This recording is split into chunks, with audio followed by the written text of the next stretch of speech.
ఆంధ్రప్రదేశ్ రాజకీయాలపై మాజీ ఎంపీ ఉండవల్లి అరుణ్ కుమార్ సంచలన వ్యాఖ్యలు చేశారు. 2029 ఎన్నికల్లో తెలుగుదేశం పార్టీ, జనసేన పార్టీ కలిసి పోటీ చేస్తే 50% పైగా ఓట్లు సాధిస్తాయన్నారు. 145 నుంచి 155 సీట్లు గెలుచుకుంటుందని అంచనా వేశారు. వైఎస్ఆర్ కాంగ్రెస్ పార్టీ అధికారంలోకి రావడం అసాధ్యమని ఉండవల్లి తేల్చి చెప్పారు.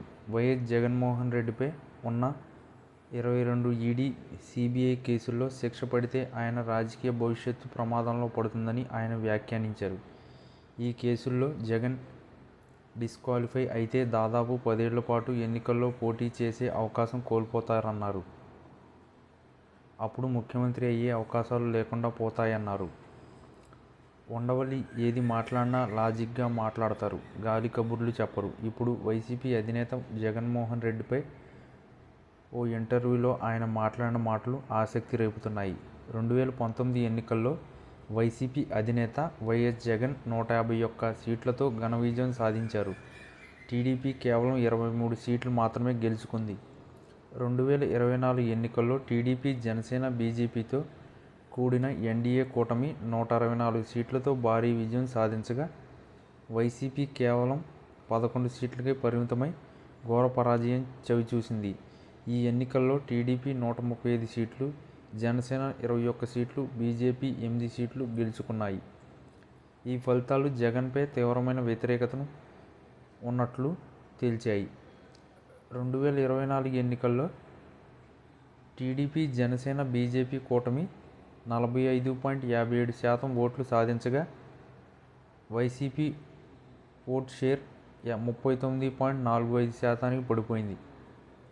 ఉండవల్లి అరుణ్ కుమార్ సంచలన అంచనా ప్రకారం 2029లో టీడీపీ, జనసేన కూటమి 50%కి పైగా ఓట్లు సాధిస్తే 175 సీట్లలో కనీసం 145 నుంచి 155 సీట్లు గెలుచుకునే అవకాశం ఉంది. 2024లో ఈ కూటమి విజయానికి పవన్ కళ్యాణ్ నాయకత్వంలో జనసేన పార్టీ కీలక పాత్ర పోషించింది.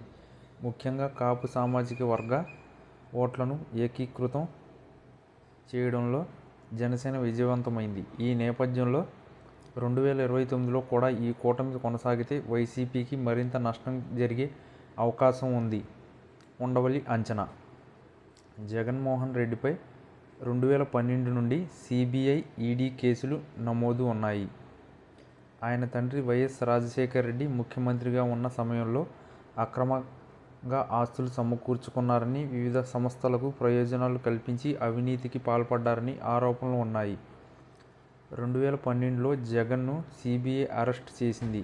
ఇప్పటికీ ఈ కేసులు విచారణ దశలో ఉన్నాయి. ఉండవల్లి చెప్పినట్లు ఈ కేసుల్లో శిక్ష పడితే జగన్ డిస్క్వాలిఫై అయ్యే అవకాశం ఉంది. భారత ఎన్నికల చట్ట ప్రకారం 2 సంవత్సరాలు లేదా అంతకంటే ఎక్కువ శిక్ష పడిన వ్యక్తి 6 ఏళ్ల పాటు ఎన్నికల్లో పోటీ చేయడానికి అనర్హులవుతారు. జగన్ కేసులు హైకోర్టు, సుప్రీంకోర్టులో 10 ఏళ్ల వరకు సాగితే 2029 ఎన్నికల్లో ఆయన పోటీ చేసే అవకాశం కోల్పోయే ప్రమాదం ఉంది. 2029లో టీడీపీ, జనసేన కూటమి మరింత బలంగా ఉండే వైసీపీ మరింత దిగజారే అవకాశం ఉంది. అదనంగా జగన్పై కేసులు తేలితే పార్టీ నాయకత్వంలో సంక్షోభం తలెత్తే ప్రమాదం కూడా ఉంది. ఉండవల్లి అరుణ్ కుమార్ చేసిన తాజా వ్యాఖ్యలు ఆంధ్రప్రదేశ్ రాజకీయాల్లో కొత్త చర్చకు తెరతీశాయి. 2024 ఎన్నికల్లో టీడీపీ, జనసేన కూటమి సూపర్ సక్సెస్ అయింది. మరో 10-15 ఏళ్ల పాటు కూటమి కొనసాగుతుందని ఆ పార్టీలు చెబుతున్నాయి. అదే సమయంలో జగన్పై కేసులు, రాజకీయ వ్యూహాలు, పార్టీ మధ్య కూటములు ఎన్నికల ఫలితాలపై ప్రభావం చూపే అవకాశాలు. ఈ పరిస్థితిలో జగన్ రాజకీయ భవిష్యత్తు ఎలా సాగుతుంది, వైసీపీ ఎలా పుంజుకుంటుంది అనేది తెలియాలంటే 2029 ఎన్నికల వరకు వేచి చూడాల్సిందే.